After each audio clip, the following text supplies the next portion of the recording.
For IM injections, we're first going to begin by assessing our patient, looking at the medication history. We're going to make sure that it matches up with our MAR.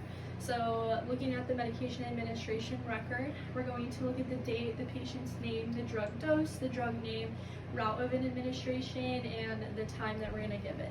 So we're going with an IM injection. So we are going to look at the correct medication that says on the MAR. We're going to compare it with our medication that we're using. So they both match up. Our second check matches up. So the type of needle that we're using for IM injections is going to be 22 to 23 gauge, and it's going to be 1 to 1/2 inch in length. So with my hands washed, I'm going to clean the top of the container with my alcohol swab. I'm going to uncap the needle, and I'm going to place air into the vial, the amount that I'm going to withdraw medication. So I'm going to place this into the container. I'm going to inject that air, and I'm going to withdraw the same amount. And then I could also tap the vial if there was any bubbles. Using the sliding technique, I'm going to recap my needle.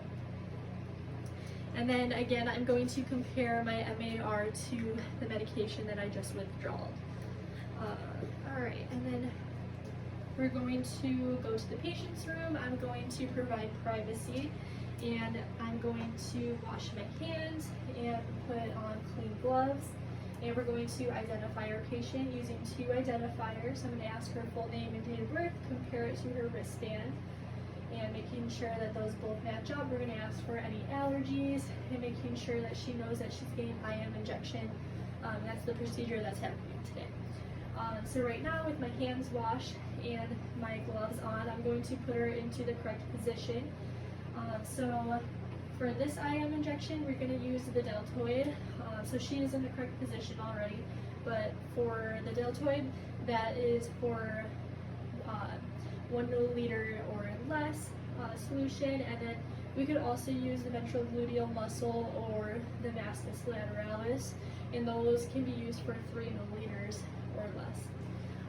So for the deltoid muscle, I'm going to look for her acromion process, and we're going to go about 2 finger lengths down, and we're going to look for an inverted triangle, and we are going to go in the middle of that triangle at a 90-degree angle.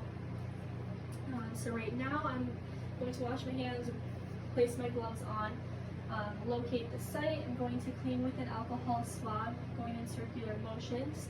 Next, I'm going to place gauze between my 3rd and 4th finger, and I'm going to uncap the needle, keeping it sterile. And I'm going to either compress the skin or bunch it up. And I'm going in at a 90-degree angle in darting motion. So I'm going to do that. So the needle is in, and I'm going to aspirate if the hospital has that policy. So I'm going to inject medication slowly, and then I'm going to take my hands off.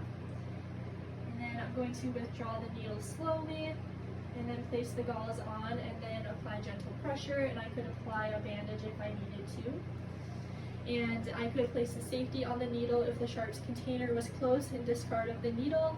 And if the needle was, or if the sharps box was in a farther room, we could place the needle cap back on using the sliding technique.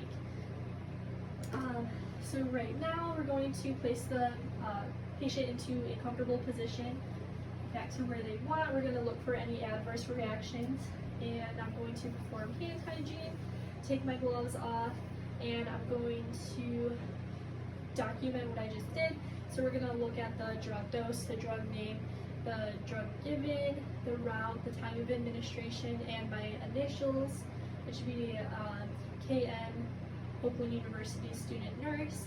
And then I would also write down any complaints that the patient may have, and then I would pull the curtain and go wash my hands again.